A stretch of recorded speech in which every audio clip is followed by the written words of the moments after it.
मर्जी ये हमें तंग कर ले, जितना मर्जी ये ईडी सीबीआई जो भी इनके पास एजेंसियां हैं भेज लें, लेकिन हम डरने वाले नहीं हैं। हम वो पत्ते नहीं हैं, खास तौर पे मैं कहना चाहता हूँ, हम वो पत्ते नहीं हैं जो शाख से टूट कर गिर जाएंगे। आंधियों को कह दो अपनी औकात में रहें। हम डरने वाले नहीं हैं, हम वो मिट्टी से बने हुए नहीं हैं, हम किसी और मिट्टी से बने हुए हैं।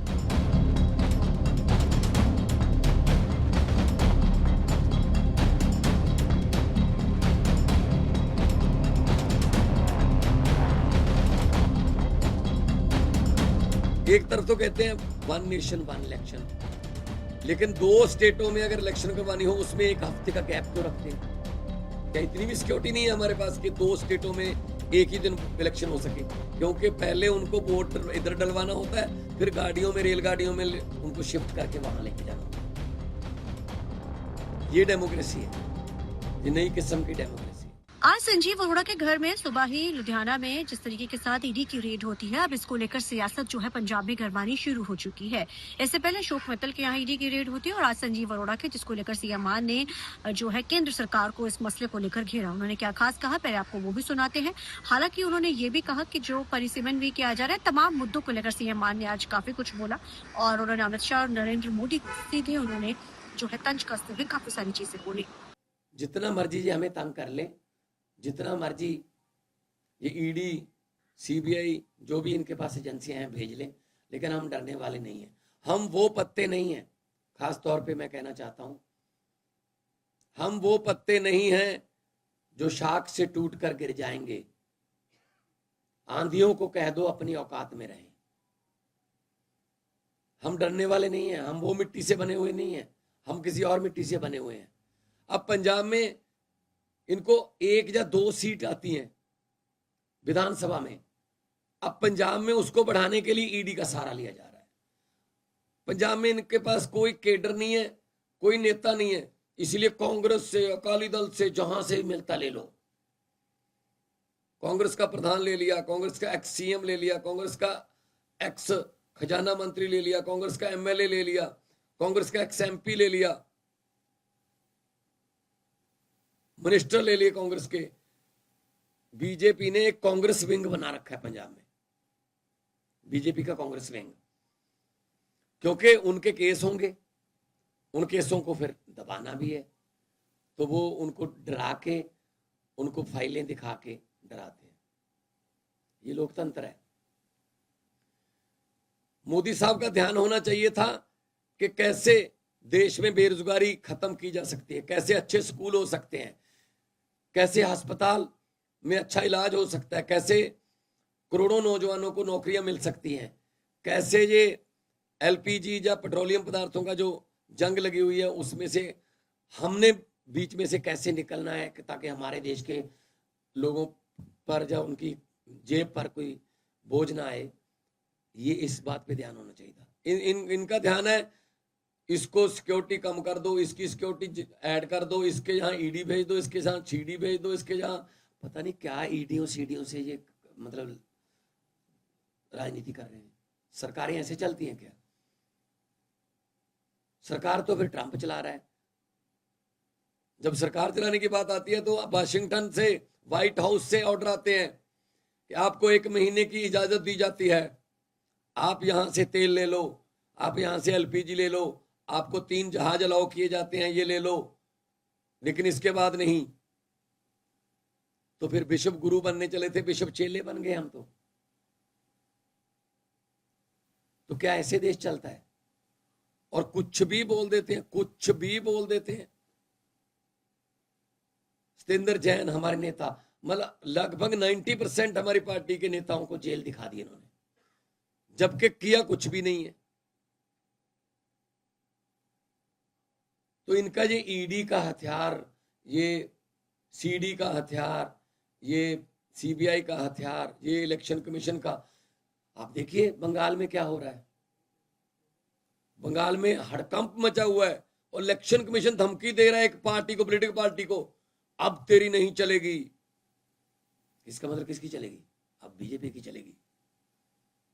किसी भी हालत में जीतना है, किसी भी हालत में बंगाल को हथियाना है, केरला को हथियाना है, तमिलनाडु को हथियाना है, फिर भले ही उसके लिए हमें डीलिमिटेशन करनी पड़े, ये वो लालच देने पड़े, कोई भी लालच देना पड़े, लेकिन जीतना है। तो लोकतंत्र जो है वो खतरे में है देश में, उसके लिए सबको आगे आना होगा। शहीदों ने अपना खून देकर ये देश हमें लेकर दिया था। शहीद आजम भगत सिंह, राजगुरु, सुखदेव, चंद्रशेखर आजाद, करतार सिंह सराभा, गदरी बाबे, मदन लाल ढींगरा, लाला लाजपत राय, कितनी कुर्बानियां हुई, कितनी जवानी में कुर्बानियां हुई। 23 साल की उम्र, 22 साल की उम्र, 19 साल की उम्र। और क्या उनकी आत्मा को आज सुकून मिलता होगा ये देख करके? ये देश दे के गए थे हम, इस देश के लिए कुर्बानियां दी कि जहां सिर्फ 2 बंदों की चलती है। पहले हमने सुना था हम 2 हमारे 2, वो परिवार कल्याण का नारा था कि 2 बच्चे ही काफी और से माफी। अब क्या है? अब भी हम 2 हमारे 2 ही हैं। अभी भी अमित शाह और मोदी हैं, हम 2 और हमारे 2, आगे उनके भी 2 हैं, अंबानी और अडानी। तो हम 2 हमारे 2 के नारे पर ये सरकार चल रही है। बाकी 140 करोड़ का कोई नहीं पूछता, किस्मत पे छोड़ रखे हैं लोग। सख्त शब्दों में निंदा करते हैं हम जिस तरीके से ये डेमोक्रेसी का कत्ल कर रहे हैं। राज्यपाल पॉलिटिकल रैलियां करने के लिए रखे हुए हैं, राज्यपाल बिल पर बैठ जाते हैं, 2-2 साल बिल पास नहीं होते, 4-4 साल बिल पास नहीं होते, सुप्रीम कोर्ट में जाना पड़ रहा है स्टेटों को। जब सुप्रीम कोर्ट ने ऑर्डर किया कि राज्यपाल और राष्ट्रपति बिल नहीं रोक सकते, वो ठंडे बस्ते में डाल दिया, जजों की बदली, जजों के फाइलें निकाल ली। मतलब किसी को तो छोड़ेंगे। हमने सुना था कि नॉर्थ कोरिया में, रशिया में ऐसे होता है कि अपने आप ही डिक्लेयर कर लेते हैं कि मैं इतने साल के लिए बन गया बस राष्ट्रपति। तो ये भी तो वही बात है बस। फिर अगर SIR से आपने असली वोट काट देने हैं, जो वोट विपक्ष को पड़ते हैं, गली गली से जो पन्ना प्रधान, पता नहीं गली का पन्ना, पता नहीं क्या क्या नाम रखे हुए इन्होंने, पन्ना प्रमुख, वो बता देते हैं ये इतने घर जो है बीजेपी के हैं, इतने घर आम आदमी पार्टी के, इतने घर कांग्रेस के, उनकी वोट काट दो और नई बना लो। अपनी एक वोटरों की फौज लेकर चल रहे हैं। वही लोग हरियाणा में वोट करते हैं, वही मुंबई में करते हैं, वही असम में करते हैं, वही बंगाल में जाएंगे। एक तरफ तो कहते हैं 1 नेशन 1 इलेक्शन, लेकिन 2 स्टेटों में अगर इलेक्शन करवानी हो उसमें 1 हफ्ते का गैप क्यों रखते हैं? क्या इतनी भी सिक्योरिटी नहीं है हमारे पास कि 2 स्टेटों में एक ही दिन इलेक्शन हो सके? क्योंकि पहले उनको वोट इधर डलवाना होता है, फिर गाड़ियों में, रेलगाड़ियों में उनको शिफ्ट करके वहां लेके जाना होता है।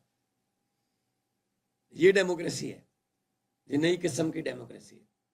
तो आपने सुना सीएम मान ने तो कह दिया कि जितने भी आम आदमी पार्टी के कार्यकर्ता हैं या जितने भी मंत्री हैं, विधायक हैं, किसी को डरने की जरूरत नहीं है, क्योंकि हम सच्चे हैं। ये आम आदमी पार्टी यानी कि सीएम मान का कहना है। वो ये कहते हैं कि हमारी पार्टी को डरने की जरूरत नहीं, हम बिल्कुल सच्चे हैं और हम ये लड़ाई लड़ रहे हैं और लड़ते रहेंगे। और उन्होंने तो ये तक भी कह दिया कि 2027 के चुनाव है और पंजाब में अपना प्रोपेगेंडा जो है भाजपा ने शुरू कर दिया है। और जहां पर भी चुनाव होते वहां पर आमतौर के ऊपर ईडी की रेड्स होनी बड़ी आम बात हो जाती है। अब ऐसे में उन्होंने कहा कि जहां पर जनसंख्या उनको लगता है कि हम हार रहे हैं, वहां पर बदलाव करना शुरू हो जाते हैं। रात को बैठ के बिल बना लेते हैं और सुबह उसको इम्प्लीमेंट करने के लिए संसद बुला लेते हैं। तो बहुत सारी चीजों को लेकर सीएम भगवंत मान ने घेरा। 2027 के चुनावों को लेकर अब इन ईडी की रेड को बहुत अहम माना जा रहा है।